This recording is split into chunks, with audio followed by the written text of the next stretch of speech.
What's up, rock stars? It's Rox coming to you today with a review for Love and Hip Hop Miami Season 4, Episode 12, which I guess was the season finale. I didn't even know it was the season finale, and then at the end, they was kind of closing off all the storylines. So I was like, oh, I guess it was. I mean, it was Episode 12.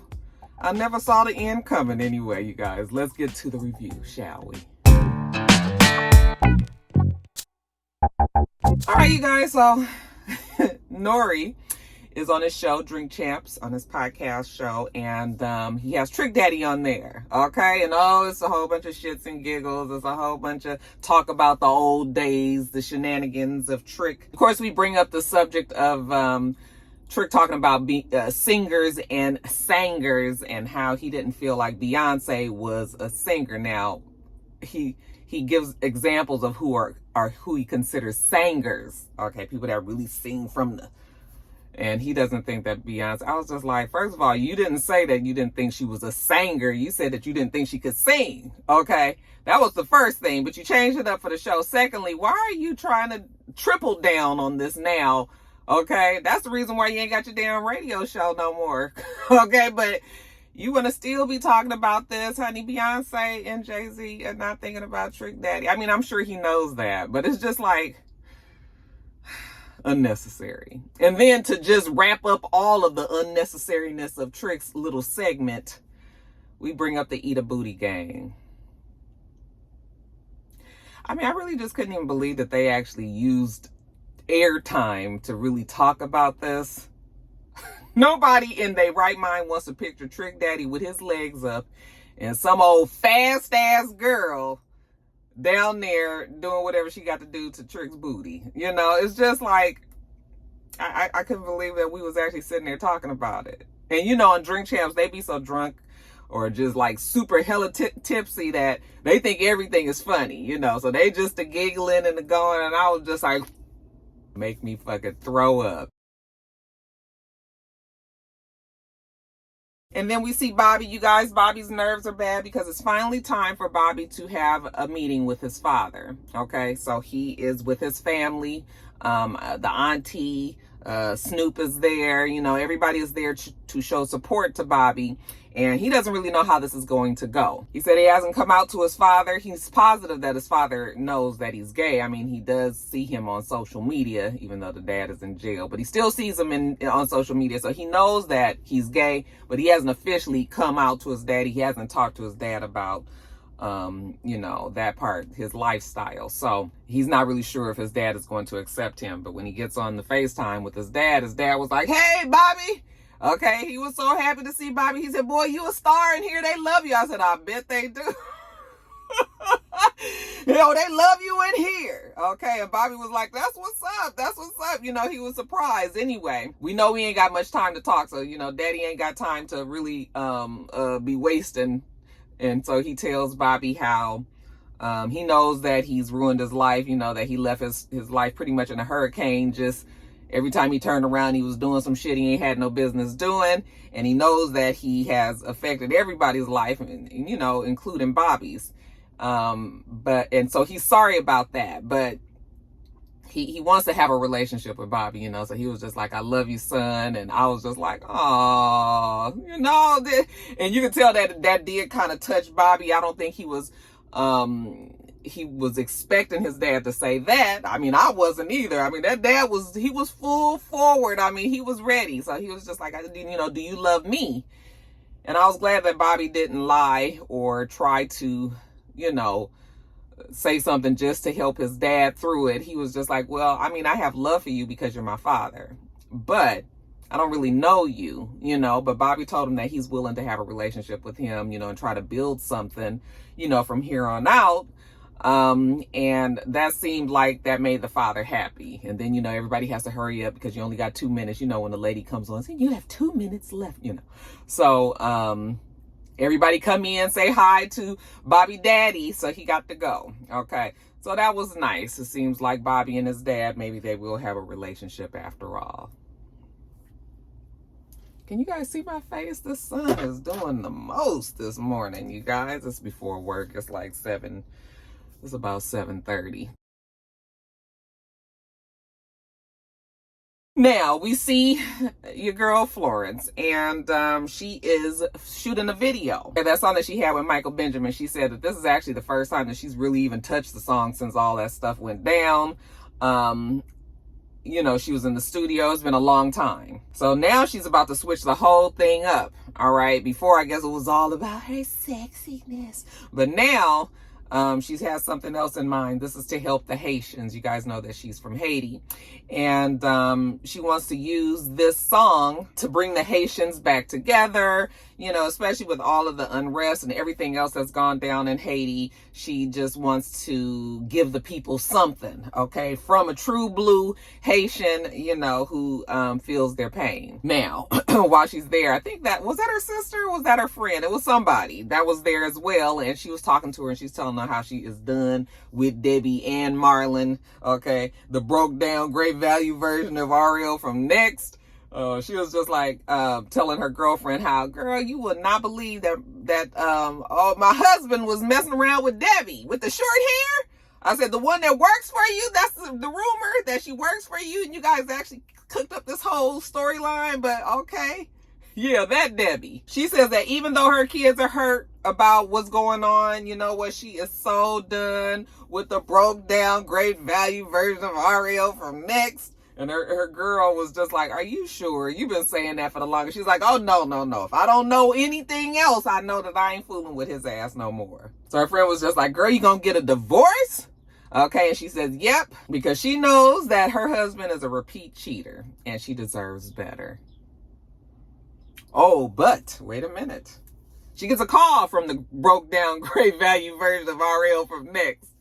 And he seems very upset. His best friend, who was like a brother to him, I guess they grew up together back in Haiti, he was killed.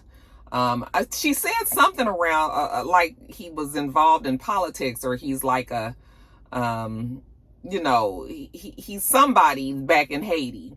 And the fact that all the shit that's going on in you know, back home, they felt like maybe somebody had poisoned him because they found him. He was like face down on the floor. He was naked. Looked like he had just gotten out of the shower. Marlon was hurt about it. So of course now Florence is feeling like she's got to be there for her husband. She feels bad for him. And he tells her how this whole thing has made him realize how short life is and how important it is that you have to tell people that you love them. And I was like, and you got to make sure that you don't put your face in a place to any random girl at your restaurant in the back room, and your wife probably will find out about it. And so when he tells her that seems to open up her heart to the broke down great value version of Ariel from Next again. Okay.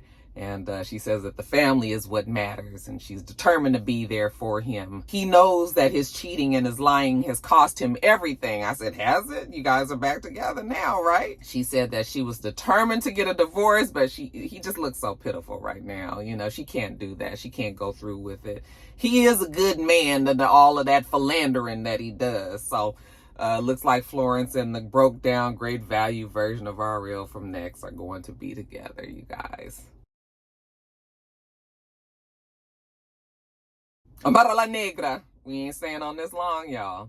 Now, she said that she's been dealing with the trauma of her miscarriage for some time now. And now that she's kind of been able to grieve through that process, she's focused. She's focused on her music. She's trying to get it done. Okay, and so she's in the studio and we see her singing, performing. And next thing we know, who walks in but Alan? Okay, and she was just like, oh my God, I was not expecting you to come. So she tells us that they did recover from the big fight that they had back in DR when she was leaving, but it's still been a little off. I still love him, but the distance is beginning to wear on us. Oh, is that what it is? Oh, but when I look at Alan's face right now, maybe he's feeling a different kind of way about la negra. So she tells him, oh, a lot's been going on. My dad left, okay?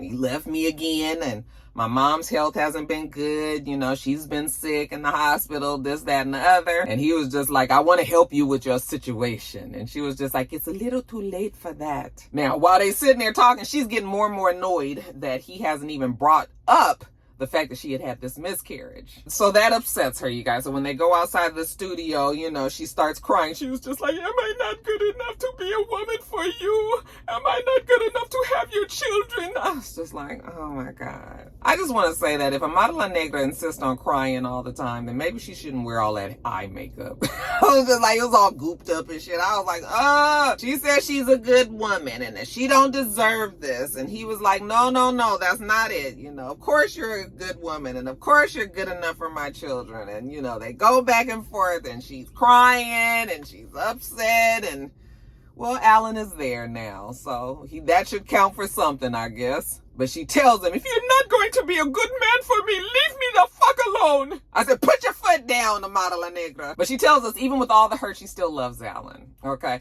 She don't want to just hurry up and take him back. She got to put him through the ringer a little bit.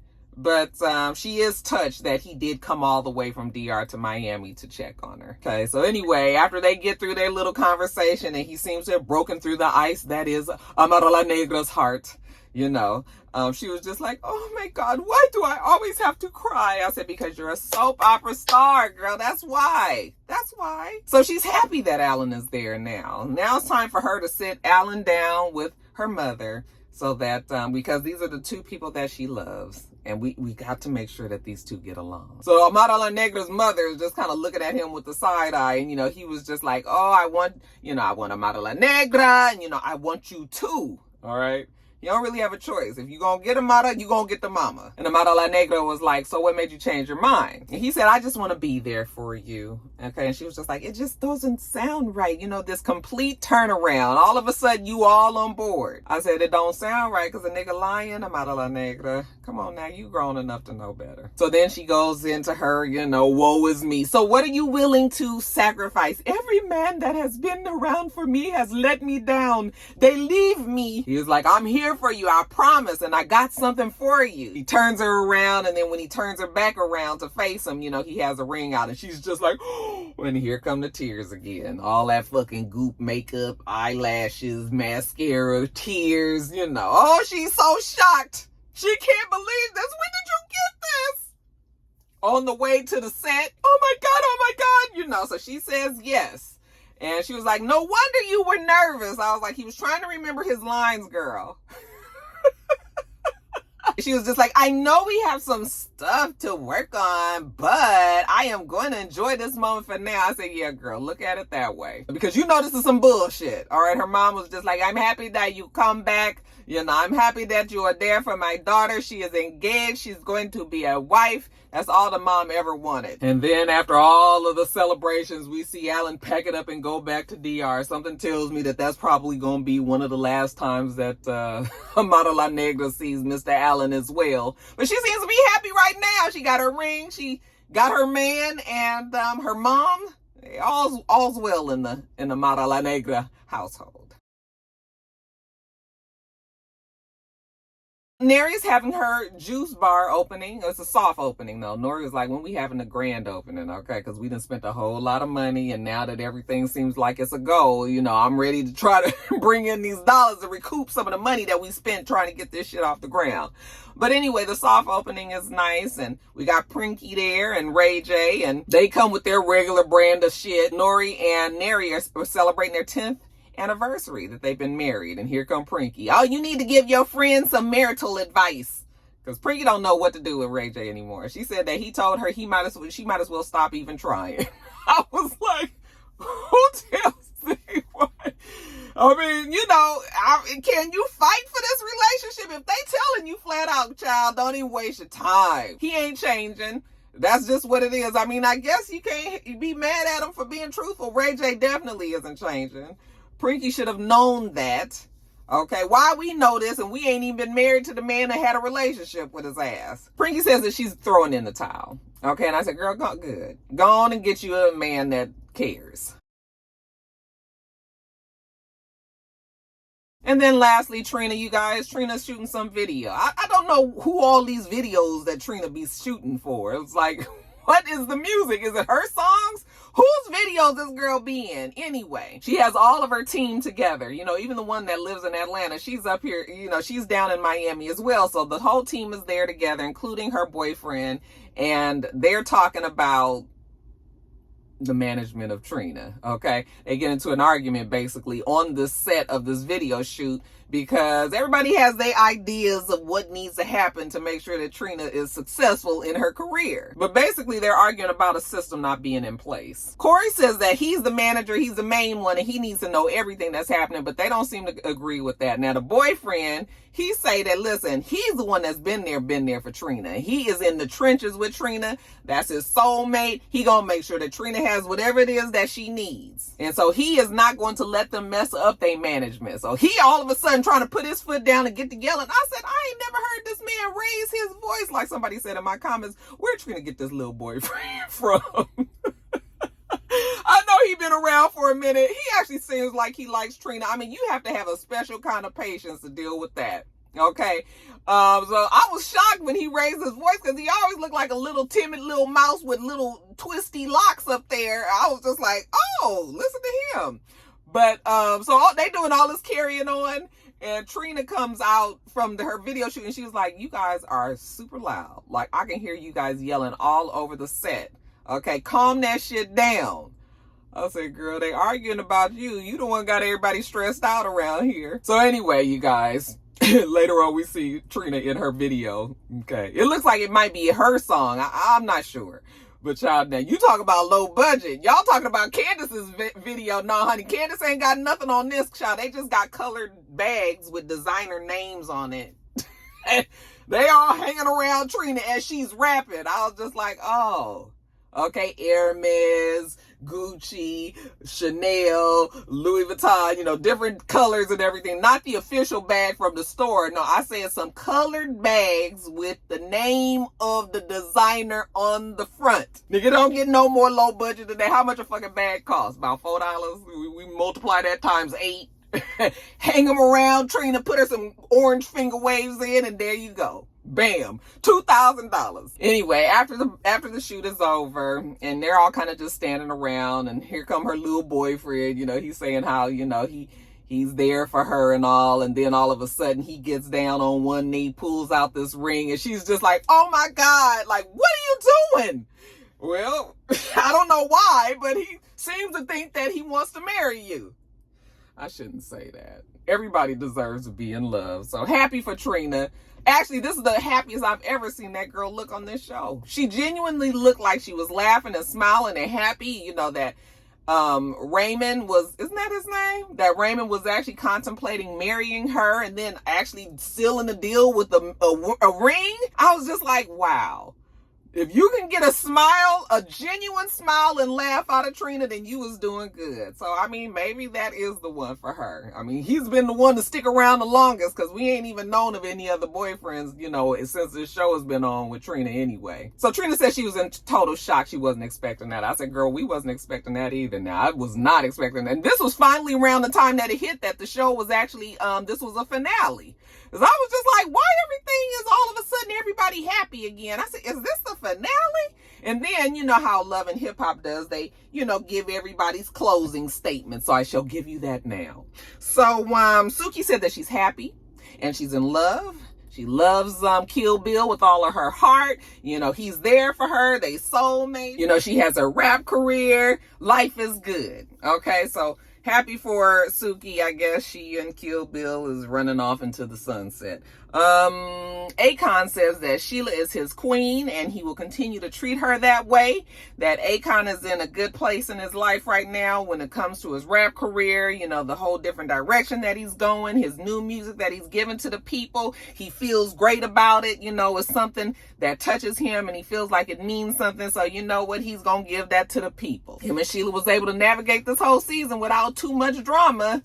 Good for them. Trina is celebrating her mother. Okay, this is the 2nd anniversary of her mother's death. And even though her mom is not there to celebrate the fact that she's going to be getting married, she's still, you know, she's still going to make sure that she honors her mom. Florence said that she and the broke down great value version of RL from Next, that they're going to work it out.